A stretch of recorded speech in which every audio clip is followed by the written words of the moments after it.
একদম শুকিয়ে খাকা করে। আমরা তো দেখেছি তিস্তা অঞ্চলে কিংবা আপনার ওই এলাকায় মানুষ মরুভূমিতে পরিণত হয়, এক ফোঁটা পানি পর্যন্ত আসে না, পানি পাওয়া যায় না।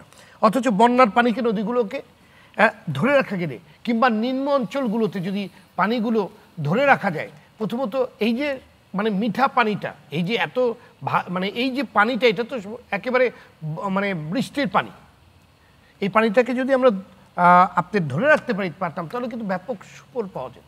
জি, ধন্যবাদ। আপনি এই বিষয়টা সর্বশেষে আমাকে জিজ্ঞেস করার কারণ হলো যে আমি এই বিষয়ে একটা জিনিস বলার চেষ্টা করছিলাম, সেটা হচ্ছে যে আপনারা সকলেই জানেন আমাদের যে তিস্তা ইরিগেশন প্রজেক্ট, এটা কিন্তু পার্শিয়াল, অর্থাৎ এই প্রজেক্টটা হওয়ার কথা ছিল প্রজেক্ট 1 অ্যান্ড প্রজেক্ট 2, মানে এর যে ফেজ 2 সেটা বাংলাদেশ আর কোনোদিন গ্রহণই করতে পারেনি। বাংলাদেশ এটা গ্রহণ করতে পারেনি পানির অভাবের কারণে, যেহেতু পানির ফ্লো দিক থেকে আসছে না। অ্যাট দ্য সেম টাইম গজলডোবায় আপনারা সকলেই জানেন এটা কিন্তু রিসেন্ট ইতিহাস, এবং এটা কিন্তু রিসেন্ট ইতিহাস। গজলডোবা কিন্তু বাংলাদেশ 1998-এ কিন্তু গজলডোবার যে কাজটা হচ্ছিল এটা নিয়ে কিন্তু দীর্ঘ বছর ধরে আমরা শুনছিলাম যে এরকম একটি ভয়াবহ প্রজেক্ট হতে যাচ্ছে। বাংলাদেশ প্রতিবাদও করে আসছিল, কিন্তু তার মধ্যেই এটা চালু করা হয় 1998-এ। আমি এখন যেটা বলতে চাচ্ছি যে আমরা প্রত্যেকবারই কেন আজ থেকে 12-13 বছর আগে হতে গিয়েও তিস্তা শেয়ারিং হলো না, তা আমরা বলি যে এটা পপুলার নিউ দিল্লির কাছে এই ন্যারেটিভটা বলা যে যেহেতু পলিটিক্যালিও ডিফারেন্ট পার্টি আছে ক্ষমতায় ওয়েস্ট বেঙ্গলে, যে ওনারা আপত্তি করেন। কিন্তু আমরা এই জিনিসটা ধর্তব্যের মধ্যে নিতে হবে যে মমতা ব্যানার্জি কেন আপত্তি করেন।